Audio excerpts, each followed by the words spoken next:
What's going on, guys, and welcome back to another video. So just as you may think we don't have any more information to talk about, that's exactly what we have, because of course where E3 2019 took place and loads of interviews occurred with developers, etc., it seems like only over the last couple of days are we seeing more of these interviews be revealed, with the directors and developers themselves answering a lot of very interesting questions. Now, before I kick it off with all that interesting stuff, I did ask you guys in the last video to leave a top 5 things that you really want to see in this game, whether it be characters, gameplay features, etc., maps as well. And I've picked a lot of comments from that video, but I want you guys to comment some more on this one, because I'm then essentially going to round that up into a video discussing everyone's ideas essentially. So if you want to be featured, drop your comments below, and of course thumbs up ones that you do feel are interesting and would like to see. Now, to start this off, this is something that I didn't know about and I really thought is a very interesting fact. I saw it on Reddit from a guy who goes by the name Boris, and he basically posted this. So it says, confirmation that the original Crystal Dynamic costumes will change throughout the game. And of course he does print screen an interview with Napoli, which one of the creative directors are, and he says picking up 5 years later, where they are at is very different from where they are in the beginning, which also gives us a very different, it's not just costumes and aesthetics, but different personalities, different gameplay space, etc. Now, this is very nice to know, very interesting as well, because it's not only giving you that faith that this game is going to be completely different, to most, I guess, other open world games over there, but not just that, they have that challenging task already where it has to be a superhero game, but of course this, kicked up a lot of ideas as well from that thread, and I saw an interesting one from a guy who is called It Is a Bear. And he said, that will be cool, I like how Spider-Man PS4 handled the outfits, a couple story specific, brackets and developer original outfits, and a bunch of, comic and MCU original outfits. So if they're kind of going through that theme when it comes down to this stuff, I think that'd be really cool. And it's also nice, to have that experience where you're starting off essentially, in a complete different place, and over the time, you're playing the game, of course, for however long that will be. Things are definitely going to change when it comes down to, personalities especially as well. So that is something to definitely look forward to, and hopefully something we will get to see more of course, when the game is released, or hopefully like in a demo or a beta. Now, some very key points. So this comes from a website which I'll link in the description below, but it's called GameSpeed, and they had another interview with Sean. So here are some interesting points. Of course, GameSpeed asked this question of, you have to make the world a lot more destructible. Now, Sean replied to that question by saying, yep, that's another thing that we're trying to double down on.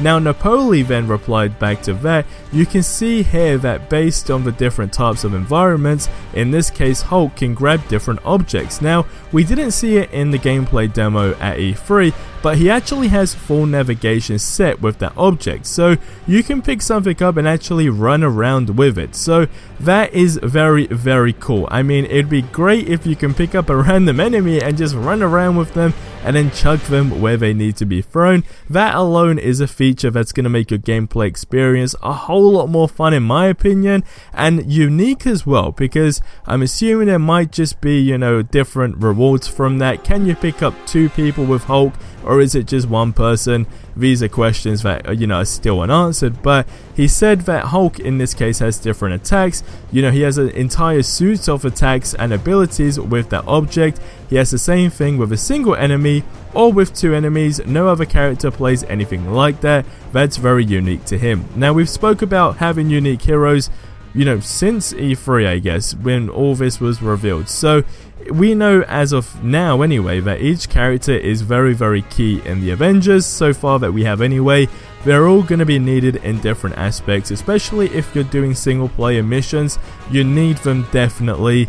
You're going to have to sort of switch back and forth, so that's going to be interesting. Now, who we haven't heard much about is Thor, and GameSpeed did ask, what can you say about Thor? Now, Napoli said, Thor is our hybrid damage dealer. He can deal damage at range or in melee, depending your playstyle and our gear and skill system, what you spec into, of course.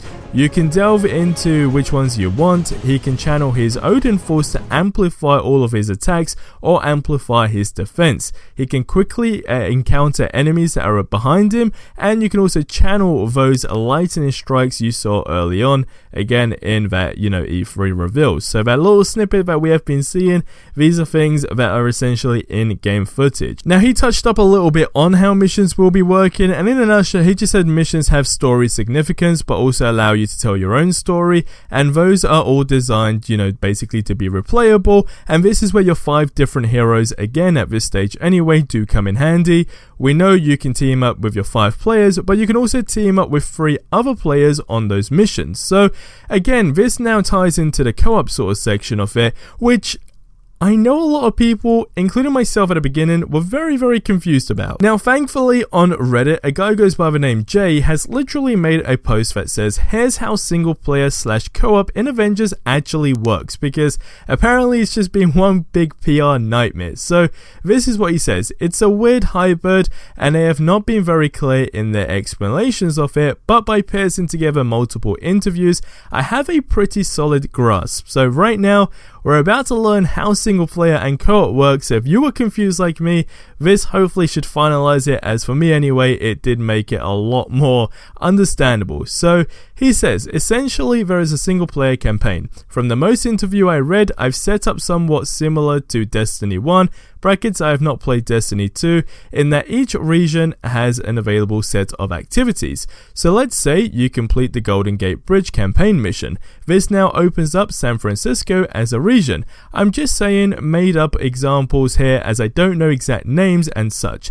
So now you have a map of San Francisco available to you. I don't know if they are using a map/node system, but let's just assume they are. So upon opening the San Francisco region map, you are presented with the following nodes. Again, these are just made up names. So you got story, redemption. In a nutshell, the world needs heroes. Show it all you've got, some fighting you play as Thor, Iron Man and Black Widow. This would be single player. The latest review essentially stated any mission forces you to play a specific hero or team, composition is part of the campaign. Then you got an alert. So you got Fractured Faith. In a nutshell, this one says somebody is robbing high security corporations for dangerous tech. Witnesses say they instantly break whatever they touch. Gather who you can and track whoever this is down before things get out of hand. It's time to restore the city's faith. This would be multiplayer, as the mission isn't telling the story, nor does it require any specific hero. The interview said any mission that does not have these restrictions will allow you to team up with others, or you can play single player. There are also some missions that are only multiplayer. Now let's say there are 3 other alert modes. You complete them all, you can replay them if you'd like, but now you have no other multiplayer missions. The interview stated sometimes you will have to hop back into single player campaign to unlock new areas/regions, which in turn unlock new missions. So you can skip the single player stuff completely, and you can join people who have access to missions you don't, brackets via friends list and such, but you will not be able to play them on your own or host them until you have unlocked them by progressing enough in the single player campaign. So you'll be able to build cadence of knocking out a few story missions whenever you need to open up new areas or more missions, but you don't need to complete the entire story to access multiplayer, and you can still join players who have access to the missions if you don't. You just basically run the risk of spoilers. Now, if you want to check that full interview, the link is in the description below, but he said hopefully this makes more sense of this PR nightmare. So I think it's safe to say we can all agree on this when they said about single player and co-op, because it was such a sort of really small time when it did happen at E3.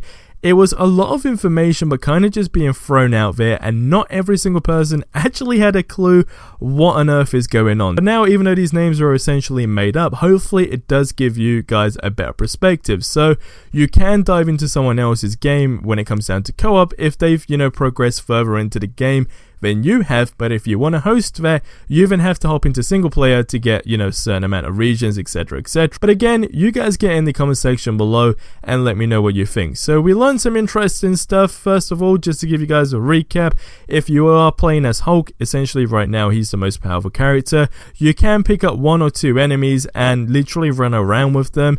In terms of the suits in the game and the characters' personalities, it's going to be a bit realistic, so you know, as the game progresses, you will genuinely see changes in the characters. I don't know if that's going to be something where it's, you know, based on how you play the game or things that happen. Again, that leads into a different sector, which would actually be multiple endings. These are always things that are interesting because then it, you know, plays different tolls in the story, but that's for a whole different, you know, topic, but you guys can get what I mean. It would be cool.